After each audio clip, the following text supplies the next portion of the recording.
Highly listeners, we are so excited. I am so excited. Listeners, if you knew how much I love football, you will know that this is beyond an honor to have James Ihedigbo, who is an undrafted free agent, but Super Bowl champion. You don't get any better than that. You got to hear this leadership story. You got to hear it because you don't go from there to where he is now or was in the NFL to being a leader in church and business without a story and without some principles, without some applications that you guys have got to hear. So I just want to just share him with you today. And James, welcome to the iLead podcast. Man, we are honored to have you. Bishop, thank you so much. Extremely honored. You sharing your platform, your listeners, your viewers with me and with my story. I'm, beyond honored, and not to mention you a fellow brother in the bond. So, yes. Appreciate you for having me, and I'm excited to have this conversation. I had to bring into view all of our viewers. We just have to represent here. Have to represent. Now, if you're anything other than a noob, don't stop watching now. We it ain't like that. It really isn't.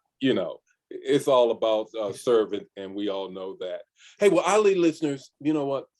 Here, free agent in the NFL, 2007, out of University of Massachusetts, graduated with a BA degree in sociology. 10 years of NFL career, Super Bowl champ.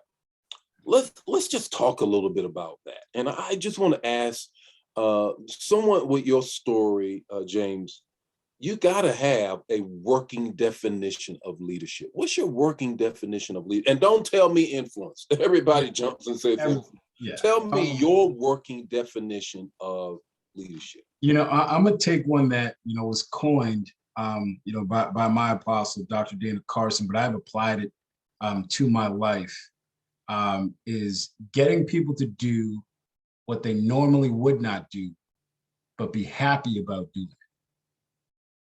Wow. That's so good. Really getting people to do and elevate themselves to a level that they normally would not do by themselves without you there.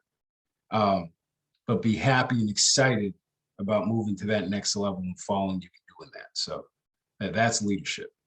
When you were operating with that leadership principle and definition, how were you operating in that even before you came into that formal definition? No, that's a great question. Coming into the NFL in 2007, and Bishop, I like to say that I came out the mud, right?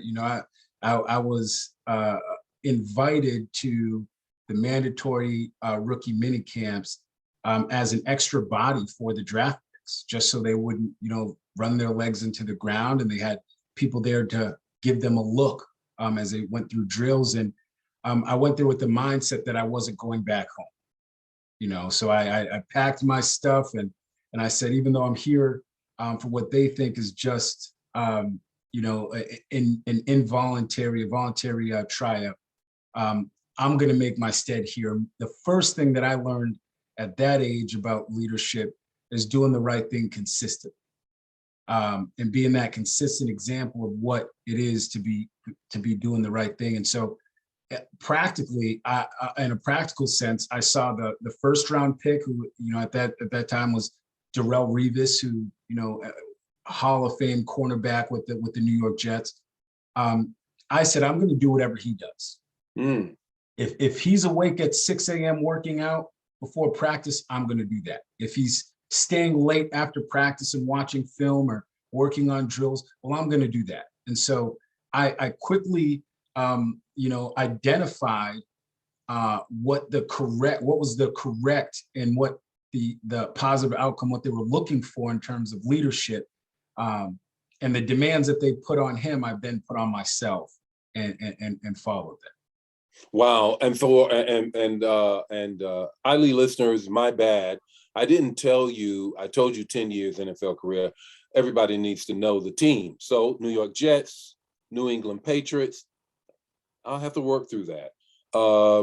Baltimore Ravens, that's where the Super Bowl championship, Detroit Lions, and then finished up with the Buffalo Bills. But let's back up into the Jets and develop and the top NFL pick at that time. So what you're telling me is that you found a model. Exactly, 100%. And that even at that time, I didn't even know that that's what I was looking for, but I had, kind of an innate response to say, this is what's being asked of me. Let me find the model of who's consistently doing what's being asked. Let me follow that model and replicate that and add that to my own life. And that's what I did. And I remember at the end of the 3-day camp, I was, we're doing conditioning drills, and the assistant general manager walked up to me in the middle of the practice and said, "Son, you just earned yourself a contract with the New York Jets." Wow. And wow. Yeah. And I remember, being elated, thankful, and calling my mom and letting her know the news. And just, it's one of those things when all the cards are stacked up against you, you have the opportunity then to accept the outcome or change the outcome based on your actions. And I knew that, despite coming from, the small town of Amherst, Massachusetts, a 1AA football school, UMass, didn't play at the, US University of Southern California or the Ohio States, but knowing that no matter what, if that's what I wanted to accomplish, through the strength of God, that was able and got my foot in the door. Let's go back to this whole thing. You said you were a part of, in my language, a practice squad, but you had another language for that. What type of team is that, and what was the expectations for that? Yeah, so essentially, when I went into rookie minicamp, I literally was just a tryout guy. And then, once I earned an opportunity and earned a contract with the New York Jets, then I went into that developmental, stage. It's a big transition, as many may know, between the speed of, college football versus the pros. And that is to be expected. But then, so to develop and mature during that time, I spent almost a year on the practice squad. So, and that all I did was I worked through the week with the team, preparing them for the opponent that we're going to play on Sunday. So whether it meant I need to be the other team's best receiver, or if I needed to be the other team's best running back, whatever was asked of me, I was able to do that. And during that time, that's something where I didn't just say, okay, well, I'm just the look guy and that's all good. I used that time to understand and learn what everyone on the defense responsibility was. So not only I knew my responsibility in terms of giving them a look, I knew what the outcome of the play was supposed to look like on the defensive end. So just in case, if there was ever an injury or someone could not play and they needed to call on my number, I was then prepared and ready to go. So I never just approached it as, well, I'm just a body. I always approach it as I'm one injury away or one play away from having to be out there myself. Wow. And so what I hear you say then, this was fellowship. Most certainly. You had to learn how to follow. And if you are a good follower, then you're building principles within to be a good leader. 100%. Fellowship is a key. Many people want to be elevated to leadership, but the Bible says, show yourself faithful over little, and I'll make you ruler over many. So the ability to how you handle where you're currently at in terms of your fellowship, watching the model, adapting and implementing those characteristics upon yourself, then eventually you'll be elevated because you'll show yourself faithful to be elevated. You show yourself faithful over a few things, I'll make you ruler over many. Enter in, thy good and faithful servant. And therefore, you entered into a career after being on the practice squad for a year, getting learning what everybody else was supposed to be doing. Did that set you up for that famous stint with the Patriots? Most certainly did. When I went to New England, that was actually my first opportunity after spending 4 years in New York.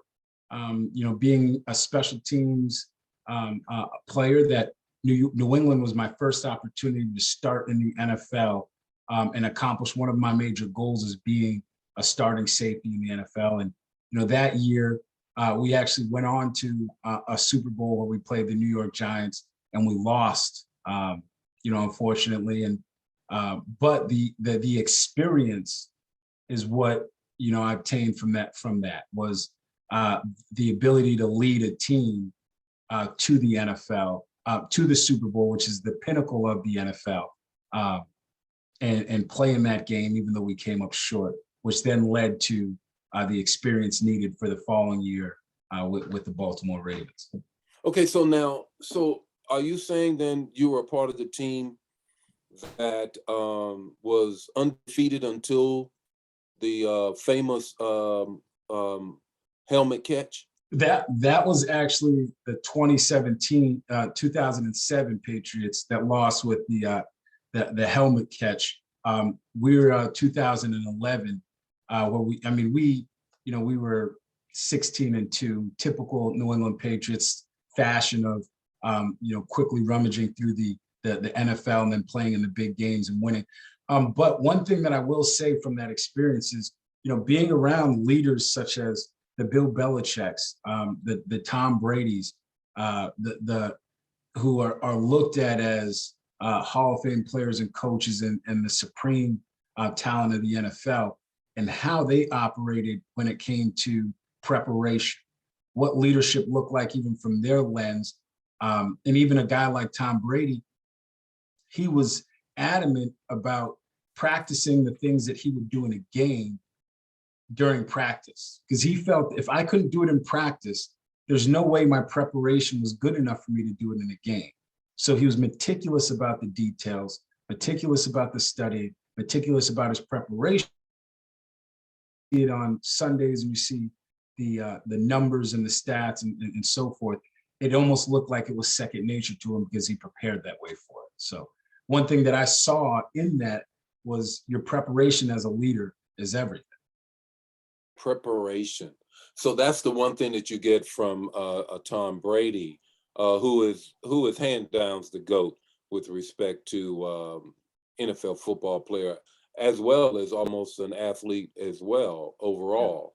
So when you talk about preparation, I remember when I played basketball 100 years ago. You weren't even born then.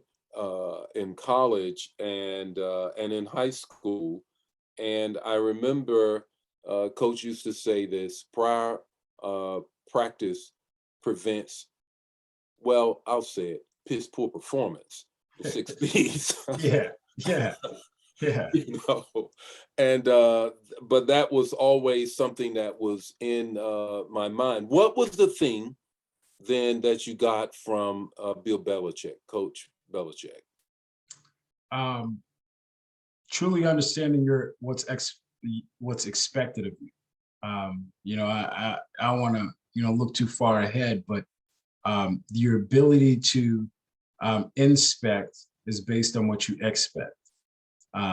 And from his standpoint, he had an expectation of his players that what he put in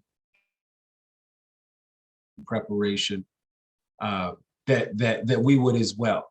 Case in point, Monday mornings, we would have a team meeting. It'd be the entire team, offense, defense, and Coach Belichick would stand up with, kind of a pointer, and he'd be going through film about the opponent that we're facing this week. And he would stand up and he would ask, he said, Okay, James Ihedigbo, tell me about the tight end you're facing this week.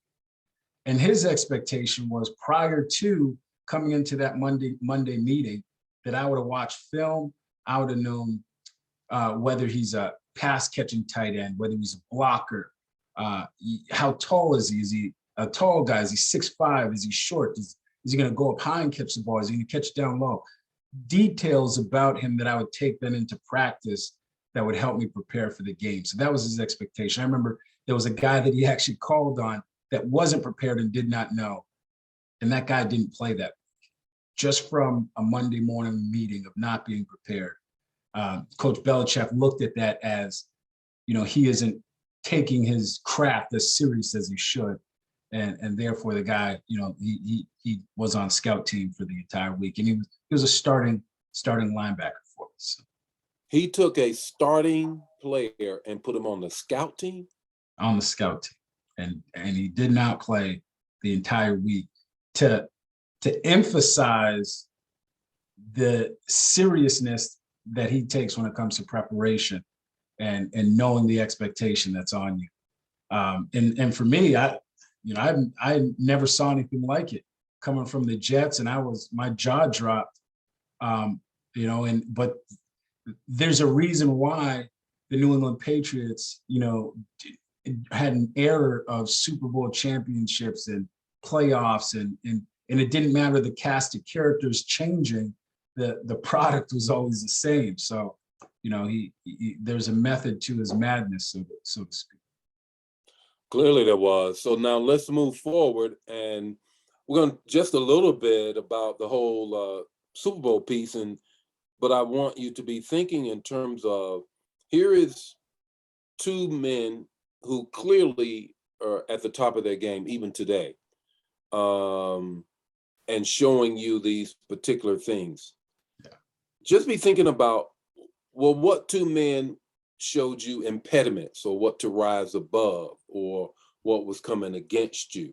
But before we get to that, what was your situation or your whole experience at the Ravens this Super Bowl year? How did that feel?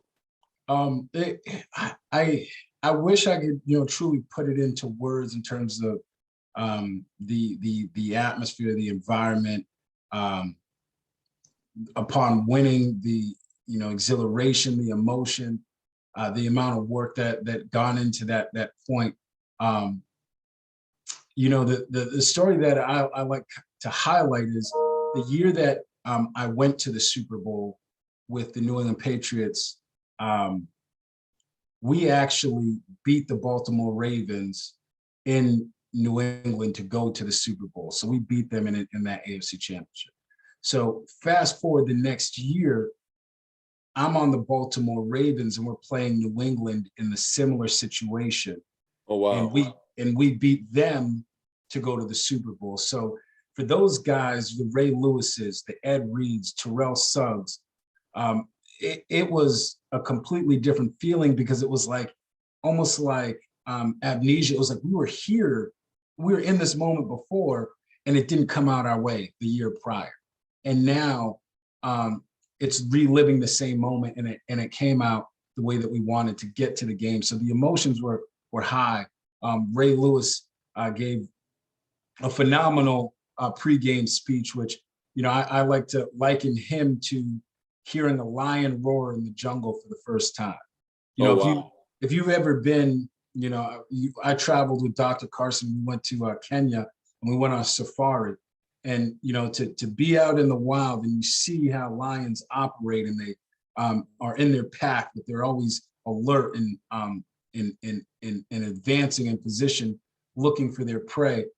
And if you ever hear a lion roar, it almost freezes you, right? And that's what it does. And that's what it does to its prey. It'll run in a circle and roar around its prey, so the prey doesn't know which direction it's coming from, and it's frozen, and then it pounces. And Ray Lewis, when he speaks, the room is silent. Head coaches, general managers, team owners, they're all locked in and listening to the words that are coming out of his mouth, because he commands that much attention. So, with the years of success that he had, for him to making his exit and leaving the NFL in the fashion that he did. And, me having the privilege to be a part of it was amazing, and forever be a part of it. When you look at your journey, going from a small town, small college team, not the big powerhouse teams, to not being drafted, to now wearing a Super Bowl ring, that journey of coming against all of those odds, what got you up in the morning and kept you going on the dark days? Yeah. I would say the first would be my goals.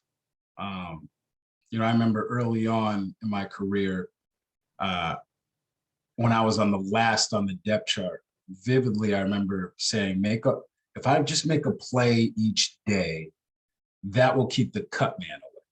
And I remember saying that to myself. A play each day will keep the cut man away. Keep the cut man away. And just keep showing up on film, no matter what it is, whether it's your hustle, whether it's, a tackle or whatever it is, always have just keep showing up each day. And then that will keep them from having to cut you, because they'll say this guy has some potential, right? That's a word we throw out a lot, is potential, right? But potential without work ethic and drive is nothing. It's wasted talent. So from there, then my goal changed to I just want to play 3 years in the NFL. So let me just play 3 years. And then when I got to year 2, I was like, well, I want to play 5 years. And then when I got to year 4, I was like, okay, well, I want to be a Pro Bowler. I don't want to just play. I want to leave my mark in this game. I want people to remember me. And then when I made it to, as a Pro Bowl alternate, then, it was, now I want to play 10 years. And so for me, the consistency of raising the bar for myself is what drove me each day to get out of bed. And not just being satisfied with being present or being in the moment or making it to the place that you think is there, because that place is always moving. I think, Kobe Bryant said it best is, your success is doing the work. Your success is woven in doing the work. And that's when the success is built. Because when you go out and play, you're just, experiencing the work that you put in. And so really understanding that for me was major during that time. And some of my values were understanding that, to whom much is given, much is required. And even some guys might be able to, take shortcuts or have the easy route. But for me, the path that God designed for me was one that was going to be tough, and it was going to be heartache, and it was going to be discomfort.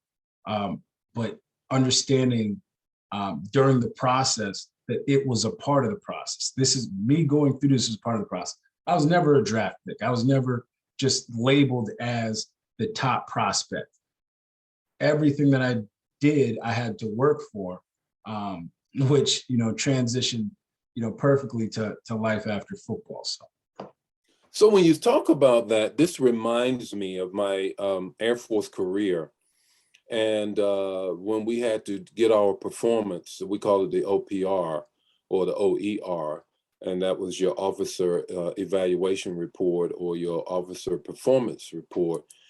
And in that, the way that your career was killed and you did not know that they had killed it on the report was they would say, Officer or Captain Dudley, Major Dudley, Lieutenant Colonel Dudley has great potential.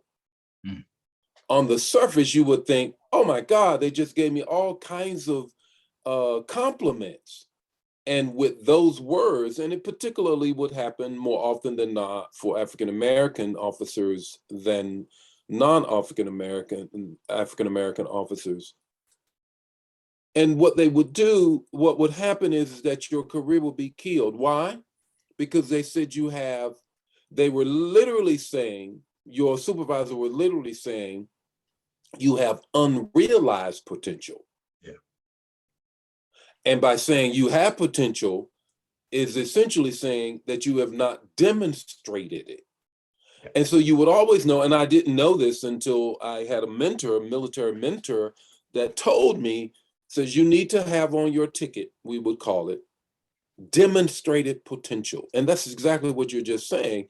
You demonstrated your potential each and every day. And then I want our iLead listeners to grab a hold of this. I play this game, I keep it on my desk, and it's a game about values. And you have these like 32, 16 values, and you break them down and you break them down till about 4 values. I keep them on my desk, right? And when you get down to them, then you figure out it is what you value that drives you, then causes you to set goals because you want to achieve these. And then finally, what I see you saying is, God designs your journey. God designs your journey. To whom much is given, much is required. So when you look at that piece, James, when you look at that, how then did you take the leap from a successful NFL career to now being a successful business owner? Kitty Academy is 1,500 families you impact. Children are arrows in your quiver and are blessings. All of these things you and your wife, Brittany, take and now have impact in Houston with your business. These pieces make the connection for our iLead listeners. This is key for me. I think what God has allowed to happen in the first 10 years that we discussed is the hand of God being on our lives and orchestrating our steps 100%. But this is the big part, because as African American men, there's a stigma on the level of success or how much you can handle. Of course, as athletes, it's expected that to be a phenomenal athlete and an NFL player, that's normal. If you drive, you're almost like an entertainer, so that's okay. But for this part, I knew that 95, almost 80 to 90% of NFL players 5 years after the NFL go broke. That's a stat, and it's only getting worse. 80% to 90% of NFL players, it doesn't matter if they've made millions of dollars. I think Terrell Owens came out and said he made $80 million during his career, and he has $500,000 to his net worth now. Oh my God. And so, oh my God.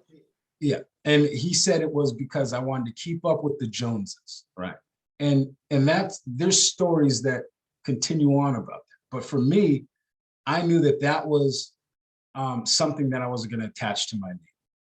I knew that there was no way that after 10 years in the NFL, after 5-6 years, and what happens is guys don't have an exit strategy, and they want to hold on to the desire to continue to play when that train has moved on, while still living the same lifestyle and spending the same coming in, and that money quickly dwindles. And so, under the leadership of Apostle Dr. Dana Carson, I remember when I just signed a new contract with the Detroit Lions, and he asked me, he said, I signed a 2-year contract. He said to me, he said, son, so what do you want to do after you're done playing football? And for me, I was done playing football. I was like, I still have 5-6 more years I want to play, and just signed a new contract. Life is good. I mean, and But he said something which triggered something in me in terms of, always planning, never stop planning and dreaming and having vision of something greater. And it challenged and sparked something in me. My mother, Dr. Rose, she has her PhD in early childhood education. My father, the late Apollos Ihedigbo, had his PhD in education as well and was a professor at the University of Massachusetts. I knew that education has been a cornerstone of our family. I knew that business in itself is meeting a need in the community, solving that need at a profit. So it doesn't, business 101 is if you find a need, if you meet that need and solve it, well, then you can charge a profit for meeting that need because there's a need for it, need-based business, rather than want-based business. I mean, but that's another conversation. And so I looked at it and said, okay, what's a need in the community that I live? There was new housing developments going up as much of the country that happens. And I saw an elementary school and I was like, I have little kids. I had a 1-year-old at the time and I knew the cost of childcare, which was very expensive. And I said, well, there's no childcare in this area. There's none. And so my mom lived in Maryland at the time, but, we, talked to a company, Kitty Academy, which is based out of Maryland. I was actually based in Abington, Maryland, which how the Lord works. My mom lived in Abington, Maryland at the time and was also training Kitty Academy staff, corporate office in best practices for childcare, unbeknownst to me when I called to kind of look into possible franchising. And so they already bridged the gap. And then not to mention from my time in Baltimore, Kitty Academy corporate knew who I was from, playing for the Ravens. And so we went in and had a meeting. By the time we left at the end of the week, we signed off on doing, 2 Kitty Academies in the Houston area. And so the same mindset that I approached the NFL with and the work ethic of finding a model and then executing a model is the same thing I did with Kitty Academy. So I found the top franchisee in the state of Texas, and I went and learned from them how they run their business, how they operate, what are some best practices, how do they interact with their families, how do they interact with their communities. And I took the exact same thing and implemented it into ours. And the first day we opened, we had 100 kids in our center. Wow. And then from there, we went into year 2, but always dreaming, always wanting to do more. And, Apostle always challenging to raise the bar and do more. And so we went from 1 school to 3 schools. So we jumped from 1 to 3 by the favor and hand of God. And then, we went from, the 3 to then we recently just purchased our 4th school, which is doing really well. And then we have an expansion to do a 5th school now. And all of that to say is the correlation in terms of what I learned coming through the NFL, which every experience, we never know what God's doing with the experiences that we had, even though we start where we start and it feels like, man, I'm at the bottom of the rail here. Why am I so low on the totem pole? But those experiences that God's raised me through, from being the last guy on the depth chart to sitting and being a captain of a team and sitting on leadership councils where you meet with the head coach and general manager on what guys should we cut, what guys should we keep, and do they carry our characteristics as a team, and going through that whole gambit and seeing how the business of the NFL operates, and then taking those same experiences and now translating them to running and operating, several businesses, while raising a family. It's the hand of God. It's the experiences that I've learned, and then also it's continuing to educate and push myself as I move in the will of God for my life. Yeah. The hand of God, the will of God for your life, seems to be not only in your life, but in the lives of those players who end up their careers, but not broke. Yeah. I'm sure that there is a correlation between the North Star of Christ in one's life and ending up with the fruit of your labor of an NFL career, Yeah. and ending up with no fruit of your labor. I I wonder, you talk about PhD and that kind of thing. My mind is going to work. I wonder what that correlation and that study would show. I guarantee you there's probably a great correlation between the two, and could be used to help players as they come in. Of course, you can't proselytize, but you can tell them, here is the model. Here is a model Yeah. that works. Here's a model that works. Speaking of that, the business, the NFL career, let's talk about the faith. Yeah. When did you give your life to Christ? And when did the compass of your life become Christ in total? Yeah. That's it. Often, when you grow up in the church, and my parents were ministers growing up, and you say the sinner's prayer when you're a child, and you feel, hey, I gave my life to Christ, I'm committed. And then you go off to college, you drift away. And for me, it wasn't until I was in my fourth year in the NFL, Mm. where I truly, I always thought I was a believer, but it's one thing to say you're a believer, and it's another thing for your actions and your lifestyle to correlate with what you're saying. And often, as believers, we don't want to deal with that reality that I've drifted away from my faith, because we don't want to look at it ourselves in a condemned nature. We say, oh, well, I'm going through this season of life, or, God knows my heart. And we often try to sugarcoat it than actually labeling where we are, because once you do that, then it gives yourself an opportunity to repent and change. And for me, I remember waking up one morning, and I was out partying the night before, and the Holy Spirit said to me, clear as day, said, I've given you influence. You can either lead people to me, or you can lead people to death. The choice is yours. And from that moment, I said, I have to change my life, because I knew the direction, regardless of what I said about myself, I knew the direction that my life was living. I wasn't connected to a local church. I didn't have a pastor over my life that was watching for me, that was covering me in the word. I wasn't reading the word of God. My relationships that I had around me weren't centered around a life in Christ. So I knew, regardless of what I was saying, that the indictment was against me, and there was enough facts to convict me.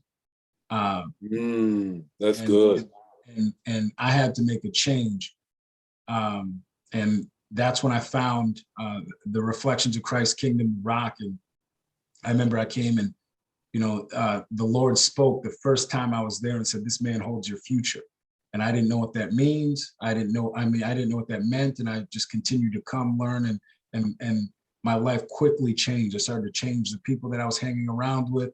I started to desire and seek out other NFL athletes that were believers, to have that brotherhood in the same context.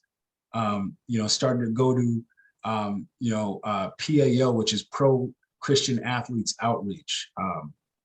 Francis Chan, several other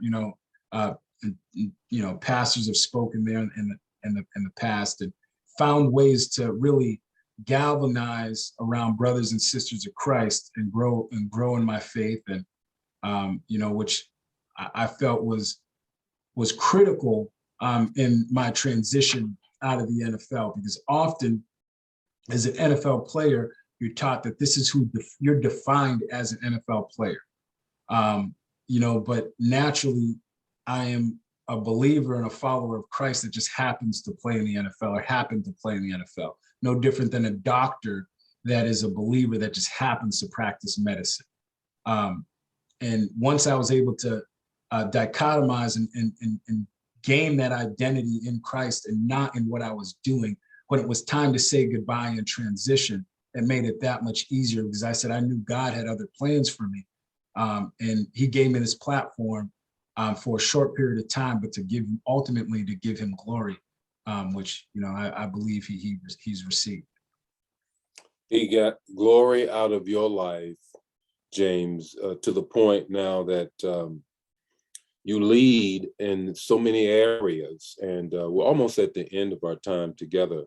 I have one question, and then the final question that I ask everybody. I always say to everybody on our lead podcast, from the governor to our U.S. senators here in Illinois, all of my guests always have to answer this one last question. But before we get to that, I want to ask this question here, and that is, when you look at these three major areas in your life, of course, your faith, the NFL, being a business owner, when you look at that, who is the person that spoke into your life the most? And who is the person that became an impediment in your life the most? Wow, so many along the way. I would say the first, it's going to be a three-part answer, just from different stages. The first would be my father, late Apollos Ihedigbo. Just seeing his work ethic from growing in the village of Nigeria to transitioning to the United States, earning a PhD, everything that was stacked against him to still achieve despite his circumstances or the cards that he was dealt, so to speak. That instilled a specific work ethic in me that would never waver. So I would say, the first would be the words that he's spoken to me, all throughout, my adolescence and teenage years. And then the second would be my mother right alongside that, who drove me to every single game as a child, never missed a game in college, even drove as far as Chattanooga, Tennessee to watch me play, and then also never missed an NFL game, home or away. But her prayers, we used to pray before every single game. I didn't step on the field before we spoke, and we prayed together and just asked for the supernatural hand of God to cover me, every game. And her words of wisdom really, really penetrated and drove. And then lastly would be Apostle Dr. Carson. He has taught me everything that I know about leadership. His voice echoes in my ears in terms of key decisions that I have to make. He has, countless degrees, as we know, and the list could go on, but one, that prefaced this conversation, he has a PhD in organizational leadership. And so the structures that I've been able to implement in business and even in my life personally has come from his guidance and his words of knowledge. And so I would have to say those three individuals have allowed me to pave the path that I hope many other young Black African American and non-African American men will follow. That speaks to a theory that I have, and that theory is you learn leadership first in your family systems. You learn how to lead and you learn how to follow. And it begins in your family. And that's what you just said. You learn how to lead, you learn how to follow. Now you're set up for a faith experience, so church experience. People who struggle, believers who struggle with following and leading in the faith context also struggled in their family context. Yeah. Without a shadow of a doubt. Gotcha. Yeah. Who would be the one person that you said, you know what, this person, they did beyond challenging me. They became a roadblock, a stumbling block. Who would that be?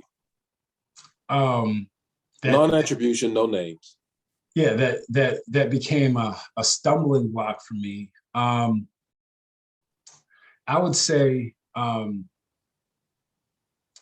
be honest, I would say at one point in my time would be the company that I kept, that became a stumbling block for me. I'm a firm believer you are who you hang out with, who you associate yourself with, and the wrong, people, of course, no names, can hinder your growth and your progress.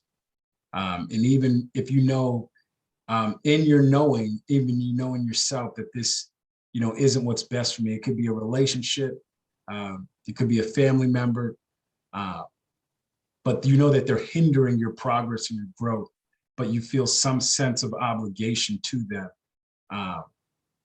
That can be, it can have lasting effects, and the hole that you've essentially dug yourself, it takes longer to get out of. And so, for me, I would say that was a stumbling block for me, and it took a level of maturity, to make a once and for all decision, to move on, regardless of the